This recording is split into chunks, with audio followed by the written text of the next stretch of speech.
Welcome to The Explainer. Today, we're taking a deep, beautiful dive into a piece of art that just perfectly captures how romance evolves. We're going to unpack the lyrical layers of Jism by Binanda Das. Now, this isn't just a song, it's this meticulously crafted emotional arc. As we go through this, we'll see exactly how the narrator takes this fleeting, intense moment of physical attraction and actually transforms it into a vow of eternal spiritual devotion. It's a genuinely fascinating progression, and mapping it out is going to make the sheer depth of these lyrics so incredibly clear. So let's get into it. When two bodies meet, wow, right? But Nanda Das absolutely does not waste time with long, drawn-out introductions here. He plunges us directly into the very core of the romance. This opening line instantly establishes this incredibly intimate mood. It creates a space where the whole outside world just melts away, and everything boils down to two people sharing a suspended moment in time. Honestly, it's the ultimate hook, pulling us right into the narrator's immediate reality. Which brings us to the first stage of this journey, when two bodies meet, the physical connection. You know, practically every great romance kicks off with that undeniable electric spark, right? And here we can literally map out how this romantic night progresses. We start right at the beginning, the physical meeting of bodies. But look at how fast that intensity starts to warp their perception of reality. Time itself just seems to halt. The lyrics actually tell us the night sleeps for a short while. And then, eventually, the physical reality completely melts away. They are entirely lost in dreams. This whole progression perfectly captures how the sheer gravity of their connection literally bends their experience of time. Let's actually zero in on that middle point for a second. Time stands still. I mean, just imagine the sheer magnetism it takes to make an entire night feel completely paused. The poet is telling us that when these two connect, the relentless ticking march of the clock just surrenders. Yeah, it's a classic romantic trope, but the way it's used here, it emphasizes just how all-consuming this initial attraction really is. The present moment is just so powerful that in their minds, there is no past and absolutely no future. So, what does this intense infatuation actually look like in the song? Well, the narrator expresses this really deep desire for their hands to touch the beloved's body with love. Just feeling their presence is enough to make the narrator want to dance with sheer joy.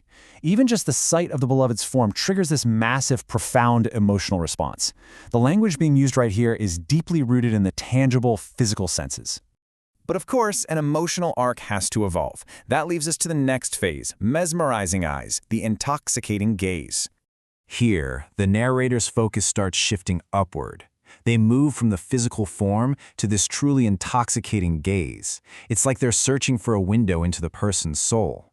The source lyrics actually describe beautiful eyes that act almost like a magic spell. This is exactly where the infatuation deepens into a full-blown trance. The beauty of these eyes is so overwhelming, it pulls the narrator even further away from everyday reality. It intoxicates them, completely blurring the lines between waking life and those dream states we talked about earlier. And getting lost in a gaze like that naturally leads to envisioning a future together. Just listen to this beautiful quote, "Accepting you as mine, decorating dreams and filling them with color." This is such a crucial pivot point in the song. We're actively bridging the gap now. The narrator is taking all that intense physical and visual attraction and weaving it into this gorgeous tapestry of shared, colorful dreams. They are claiming their beloved, literally saying, "accepting you as mine," and immediately planning to bring vibrant color to their life together. Okay, moving into the turning point of The Explainer. A song from the heart, the declaration. At this point, the narrator just can't sit back and quietly observe anymore. They are absolutely compelled to speak their truth out loud. The lyrics suddenly break the fourth wall of the romance with this incredibly direct, almost startling address. "Yes, I wrote this song for you, from the heart." It totally reframes the entire text of the song as this deeply personal, vulnerable gift. It isn't just poetry for poetry's sake anymore, you know? It's a direct, literal offering to the beloved.